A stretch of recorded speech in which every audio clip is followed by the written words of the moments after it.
Hello and hi, welcome to my channel Dynamic Computer School. Now let's discuss the today's agenda. Okay आज का topic जो है हमारा पहले तो इंट्रोडक्शन ऑफ डायरेक्टरी। टैली में डायरेक्टरी क्या होता है और उसका यूजेस किस लिए होते हैं, तो पहले वो समझेंगे।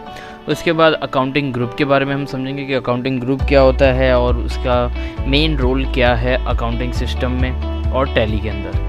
इसके बाद है हम लोग लेजर्स वगैरह के बारे में समझेंगे, लेजर होता क्या है, और अंत में हम कुछ लेजर्स यहाँ पर क्रिएट करेंगे। ओके तो सबसे पहले जो टॉपिक है हमारा डायरेक्टरी, वो उसको हम समझ लेते हैं। यहाँ पर डायरेक्टरी होता क्या है। डायरेक्टरी का सिंपल मतलब होता है एक लोकेशन, एक पाथ, ठीक है, यानी कि जहाँ पर हम अपने फाइल को सेव करेंगे। टैली में बाय डिफ़ॉल्ट एक डायरेक्टरी टैली ने बना के रखा है, C drive, users, public, Tally Prime, data. अगर ERP की बात करो तो टैली प्राइम की जगह पे वहाँ पर ERP 9 हो जाता था, फिर डेटा होता था। और इस पाथ के अंदर आपकी सारी कंपनी यहाँ पर स्टोर होती है, ठीक है। इसके बाद टैली का जो डेटा स्टोर होता है वो यहाँ 10,000 से लेकर, यानी इस नंबर के फॉर्मेट में वो सेव होता है। यानी अगर आप पहली कंपनी बना रहे हैं तो कंपनी नंबर ये रहेगा, दूसरी कंपनी बना रहे तो उसके आगे 1 2 3 इस तरह से लिखता चला जाएगा। इसके बाद यहाँ पर हम लोग टैली को कोई अनदर स्टोरेज में भी रख सकते हैं, चाहे आपके हार्ड ड्राइव के पार्टीशन में रख सकते हो या फिर आप उसको कहाँ स्टोर कर सकते हो। आप अपने हार्ड ड्राइव में रख सकते हैं, जैसे सी ड्राइव में हार्ड ड्राइव में रहेगा वैसे DEF रहेगा। उसके बाद आप उसको USB यानी पेन ड्राइव वगैरह में भी रख सकते हो, एक्सटर्नल हार्ड डिस्क में रख सकते हो, ठीक है, और हार्ड ड्राइव में पाथ बनाकर भी उसको शो कर सकते हो, ठीक है। तो इस तरह से ये होता है डायरेक्टरी। इसके बाद व्हाट इज़ ग्रुप। ग्रुप क्या होता है, ठीक है। ग्रुप वो होता है जिसके थ्रू, जैसे कि अगर मैं एक एग्जांपल लूँ, एक क्लास है, क्लास एक ग्रुप हो गया और इसी के थ्रू एक लेजर क्रिएट होता है, ठीक है। जैसे क्लास ये एक ग्रुप है, ठीक है, एक क्लास बोलेंगे तो एक ग्रुप हो गया। उसमें से कोई अगर एक स्टूडेंट निकालना है तो मेरे लिए क्या हो जाएगा, लेजर हो जाएगा, ठीक है। तो क्लास के ग्रुप के थ्रू ही हमको एक लेजर यहाँ पर क्रिएट करना पड़ता है, ठीक है। जैसे कि मान लो 5th स्टैंडर्ड एक ग्रुप है, उसमें राहुल फ्रॉम 5th स्टैंडर्ड ये लेजर बन गया। तो इसी तरीके से अकाउंटिंग सिस्टम में भी चलता है, ठीक है। Introduction of the group of accounting in tally. अभी ग्रुप अकाउंटिंग इन टैली क्या है। देखो अकाउंटिंग जो है वो कुछ इन्हीं चीज़ों पे चलता है, ठीक है। ये 4 चीज़ पे ही पूरा अकाउंटिंग टिका हुआ है। सबसे पहले है इनकम, उसके बाद है एक्सपेंस, उसके बाद है असेट्स, उसके बाद है लायबिलिटी। इनकम के अंदर भी 2 तरह के इनकम है, एक है डायरेक्ट और एक है इनडायरेक्ट, ठीक है। डायरेक्ट इनकम जो फैक्ट्री के थ्रू इनकम होता है, इनडायरेक्ट जो ऑफिस के थ्रू इनकम होता है। इसी तरीके से एक्सपेंस भी है हमारे पास। एक्सपेंस में है डायरेक्ट एक्सपेंस और इनडायरेक्ट एक्सपेंस, ठीक है, यानी फैक्ट्री के खर्चे और ऑफिस के खर्चे। इसके बाद डायरेक्ट एक्सपेंस में क्या क्या आता है। डायरेक्ट एक्सपेंस में सबसे पहले raw material, sales commission, manufacturing supplies, direct labour, customer service, purchase of goods to be sold and transmit of goods to a supply. यानी कि जो भी चीज़ रिलेटेड विद अ फैक्ट्री है वो सारी चीज़ें हमारा डायरेक्ट एक्सपेंस है। इनडायरेक्ट एक्सपेंस में क्या क्या आता है, सैलरीज, ठीक है, facility for insurance, equipment depreciation, equipment maintenance, rent, utilities, office supplies and advertising. ये सब खर्चे जो होते हैं वो ऑफिसेस में होते हैं, जो एम्प्लॉयज़ के ऊपर होते हैं या ऑफिस के लिए की जाती है, उसको बोलते हैं हम लोग इनडायरेक्ट एक्सपेंस। डायरेक्ट एक्सपेंस जो फैक्ट्री से रिलेटेड खर्चे हैं, जैसे रॉ मटेरियल फैक्ट्री में लगेगा, लेबर को कुछ भी पेमेंट करना है, वो सब फैक्ट्रीज के रिलेटेड होता है। तो direct expense factory and indirect जो होता है ये हमारा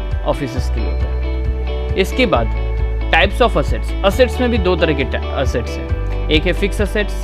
फिक्स असेट्स में ये सारे असेट्स हैं। फिक्स असेट्स बोलते किसको हैं, जिसकी वैल्यू उसको खरीदने के बाद कुछ टाइम के बाद जिसकी वैल्यू गिर जाए यानी डेप्रिशिएट हो जाए, उसको बोलते हैं हम लोग फिक्स असेट्स। फिक्स असेट्स में सबसे पहले car, truck, land and building, furniture and fixtures, machinery, office equipment, यानी कि जिसको मैं खरीदूंगा, जैसे कोई मशीन अगर मैं खरीद लेता हूँ तो उसकी जो वैल्यू है वो डेप्रिशिएट हो जाएगी यानी कम हो जाएगी। अगर तो मैंने 100 रुपये का कोई सामान खरीद के लेके आ रहा हूँ, मशीन है, और उसको मार्केट में सेम डे पे जाऊँगा तो उसकी वैल्यू जो है वो घट जाएगी, ठीक है। यानी 10 का मुझे 5 में बेचना पड़े या 8 में बेचना पड़े, तो डेट्स कॉल्ड फिक्स।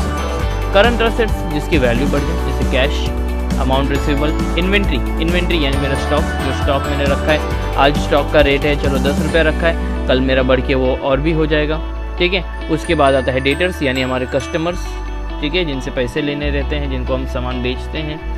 और उसके बाद आता है इन्वेस्टमेंट आज 10 रुपये का इन्वेस्टमेंट किया, कल जाके 20 रुपये हो गया, तो वो यहाँ पर आ जाता है।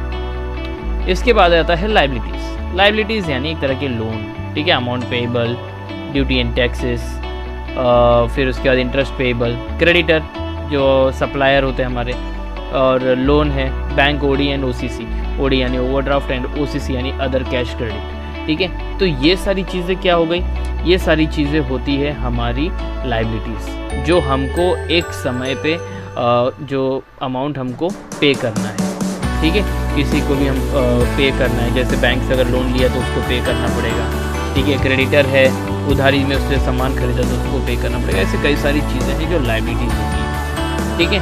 जहाँ पर हम लोग ग्रुप यानी अकाउंटिंग ग्रुप से रिलेटेड ऑप्शन को यहाँ पर चेक करेंगे। नॉमिनली मैंने ग्रुप बता दिया है कि किस ग्रुप के थ्रू हमारा ये चलता है, लेकिन इसके थ्रू हमारे पास बहुत सारे ग्रुप, ठीक है। तो यहाँ पर देखो अभी टैली प्राइम और टैली ERP 9 में डिफरेंस क्या है, इंटरफेस का है। यहाँ पर जैसे मास्टर्स हैं, ट्रांजैक्शन है, यूटिलिटीज़ है, रिपोर्ट है, इसी तरीके से वहाँ पर भी रहता था टैली ERP 9 में।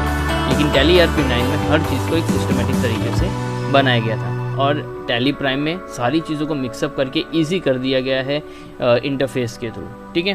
तो जस्ट हम क्रिएट में जाएंगे, क्रिएट मतलब कुछ नया बनाना, ठीक है। हमको कुछ बनाना नहीं है, हमको अल्टर में जाएंगे, हमको कुछ चीज़ों को चेक करना है। तो चेक क्या करेंगे, हम लोग ग्रुप चेक करेंगे, ठीक है। तो ये कुछ 28 ग्रुप है जो आपके टैली में काम आएगा, ठीक है। जैसे bank account under current assets, फिर बैंक ओडी एंड ओसीसी, ये देखो एक लोन है और ये लाइबिलिटी होता है। ब्रांच एंड डिविजन्स, ये भी एक लाइबिलिटीज़ है। कैपिटल अकाउंट, ये भी लाइबिलिटी ए में आता है। Cash in hand, current assets, ठीक है। Current assets, current liabilities, deposits, assets. Direct expense, direct income, duty and taxes, current liabilities. Fix assets, indirect expense, indirect income, investment, assets, loan and advance, ये assets, ठीक है, loan liabilities. इसके बाद miscellaneous expense on assets लिखे तो bracket में assets के है, इसलिए वो assets में आएगा। प्रोविजंस लाइबिलिटीज़ होती है। परचेज अगर हम कर रहे हैं तो हमारे लिए खर्चा है। Reserve and surplus and return earning, दो नाम दिया है यहाँ पर, तो मेरे लिए क्या है, कैपिटल अकाउंट में वो अमाउंट एडजस्ट होगा। सेल्स अगर हमने सामान बेचा तो हमारे लिए वो इनकम है, ठीक है। Unsecured loan, secured loan liabilities. Stock in hand, assets. Sundry creditor, liabilities. Sundry debtor, current assets. Suspense account, liabilities. Unsecured loan liability, ठीक है। तो ये कुछ 28 ग्रुप है जिसके थ्रू हमको भी कोई भी लेजर्स चाहिए, वो लेजर्स को हम यहाँ पर बना सकते हैं, ठीक है। इसके बाद हम चलते हैं लेजर्स के अंदर। लेजर्स में क्या करना है, लेजर में पहले से 2 अकाउंट क्रिएट रहता है, एक होता है कैश और एक होता है प्रॉफिट एंड लॉस, ठीक है। कैश यानी हमको कुछ भी अमाउंट अगर यहाँ पर दिखाना है तो हम डायरेक्टली क्या करेंगे, ऑल्टर में जाएंगे और यहाँ पर लेजर के अंदर जाकर कैश में यहाँ पर हम डायरेक्टली एक अमाउंट लिख लेते, जैसे 5 लाख रुपीज़, ठीक है, ये लिख दिया और एंटर करके इसको एक्सेप्ट कर दिया। प्रॉफिट एंड लॉस अगर मेरे को दिखाना है, जैसे मेरी कंपनी का profit and loss total amount हुआ है 1,75,800, ये मेरा कुछ प्रॉफिट हो गया, तो ये लाइबिलिटीज़ में प्रॉफिट या लॉस दोनों में से एक है, ठीक है। इसके अलावा अगर मुझे कुछ लेजर्स क्रिएट करना है तो मैं डायरेक्टली यहाँ से यहीं से लेजर क्रिएट कर सकता हूँ या फिर यहाँ पर आकर क्रिएट कर, जैसे कि अभी मेरे को कुछ बैंक बनाने हैं तो लेजर के अंदर यहाँ पर हमने जैसे लिख दिया बैंक ऑफ इंडिया, ठीक है, ये मेरा बैंक अकाउंट है। अंडर यहाँ आपके राइट साइड में एक पैनल ऑन हो जाएगा। इसके अंदर से आपको आपका ग्रुप सिलेक्ट करना है, ठीक है। जैसे यहाँ पर मैंने बैंक अकाउंट ले लिया। इसके बाद अगर आपको कुछ भी यहाँ पर चेंजेस करना है तो आप यहाँ से बैक स्पेस देकर आप यहाँ से चेंज कर सकते हैं। जैसे अकाउंट नंबर है, यहाँ पर मैं एक रैंडम नंबर कुछ यहाँ पर डाल देता हूँ, ठीक है। उसके बाद IFSC कोड, ठीक है। इसके बाद शिफ्ट कोड, ठीक है। जो भी कुछ रहेगा यहाँ पर आपको उसमें डाल देना है एंड जस्ट इसको एक्सेप्ट करना है।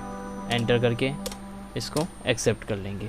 इसी तरीके से एक और कुछ लेजर्स बना लेते हैं। जैसे मैं कुछ डेटर के लेजर्स बना लेता हूँ। मिस्टर शर्मा, ये हमारे सन्ड्री डेटर्स हैं, ठीक है। ये डेटर है, ये मेरा रेगुलर कस्टमर है, ठीक है। एंड इनके बारे में यहाँ पर जो भी डिटेल्स चाहिए वो आप यहाँ पर फिलअप कर सकते हैं। फ़िलहाल के लिए मैं इसको पेंडिंग रख रहा हूँ। और एक क्रेडिटर बना लेते हैं, मिस्टर कपूर। ये आ जाएगा सन्ड्री क्रेडिटर। देखो यहाँ से क्रेडिटर हमने सिलेक्ट कर लिया, डेटर नीचे है, क्रेडिटर जस्ट उसके ऊपर है और एंटर हिट करेंगे, ठीक है। एंड इसको भी एक्सेप्ट कर लेंगे, ठीक है। तो इस तरीके से हमने क्या किया, इसमें हमने कुछ लेजर्स बना लिए, हमने ग्रुप का इंट्रोडक्शन देख लिया।